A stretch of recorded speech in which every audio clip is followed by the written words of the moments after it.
Okay, next we go to another feature of Indian Constitution, that is parliamentary system. Okay, enter in the world first time the parliamentary system followed by in Britain. So British Parliament is known as mother of parliament. Mother of Parliament. Mother of Parliament. British Parliament is known as Mother of Parliament because parliamentary system first time introduced in Britain, entire in the world. We adopted parliamentary system from Britain and mentioned in fifth part of Constitution. Mentioned in fifth part of Constitution. From which country we adopted parliamentary system? Britain. Mentioned in which part? Fifth part. Articles 79 to 122. These articles explain about Indian Parliament formation, powers and functions. In parliamentary system, two executives are there. One is nominal executive. One is nominal executive. Second one is real executive. Nominal executive, real executive, both are there. In India, the president is the best example to nominal executive. President is best example to nominal executive, and the prime minister and Union Council of Ministers are best example to real executive. The president enjoys nominal executive powers in India. The Prime Minister and Union Council of Ministers enjoy real executive powers in our country. So how many types of executives in parliamentary system? Means two. What about first one? Nominal executive. Second one is real executive. We adopted parliamentary system from Britain. In Britain also, Britain Queen or King enjoy the nominal executive powers. Britain Prime Minister and Ministers enjoy real executive powers. In parliamentary system, the Prime Minister and Ministers should have membership in Parliament either in Lok Sabha or Rajya Sabha. In Indian Parliament, two houses are there. One is upper house, that is Rajya Sabha, and the second one is lower house, that is Lok Sabha. According to Indian Constitution, all the ministers, including Prime Minister, should have membership either in Rajya Sabha or Lok Sabha. At any circumstance, they should have membership in Parliament, that is mandatory in parliamentary system.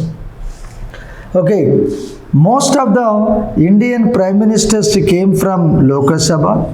Some of the Prime Ministers of India came from Rajya Sabha.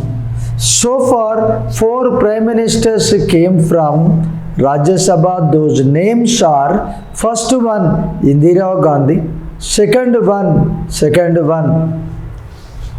H.D. Devagowda, third one Indira Kumar Gujral, and fourth one, last one, Dr. Manmohan Singh. Rest of the Prime Ministers came from Lok Sabha. Only these 4 Prime Ministers came from Rajya Sabha. Rajya Sabha and Lok Sabha both are in Indian Parliament. In parliamentary system, Prime Minister and Ministers should have membership in Parliament either in Lok Sabha or Rajya Sabha. Okay, nothing wrong. It is not against the Constitution of India. One more thing. Without a membership of Indian Parliament also, we become Union Minister and Prime Minister of India.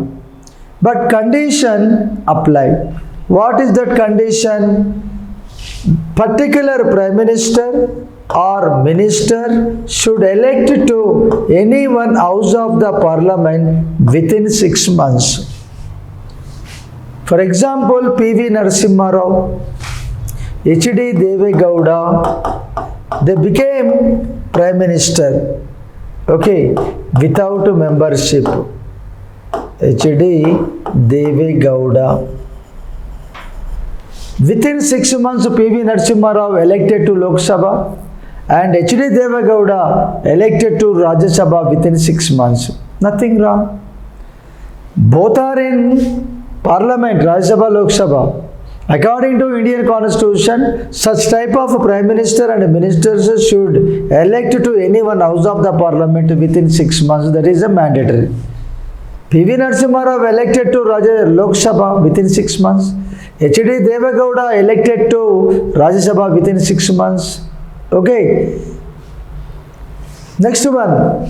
In parliamentary system, under the leadership of Prime Minister, all the ministers are collectively responsible to only Lok Sabha. Even if Lok Sabha is a lower house. According to Indian Constitution, under the leadership of Prime Minister of India, all the ministers should collective responsible to Lok Sabha because Lok Sabha members are elected by people directly. So Lok Sabha election is a direct election. Rajya Sabha election is indirect election. Rajya Sabha election is indirect election. The people never elect the members of Rajya Sabha.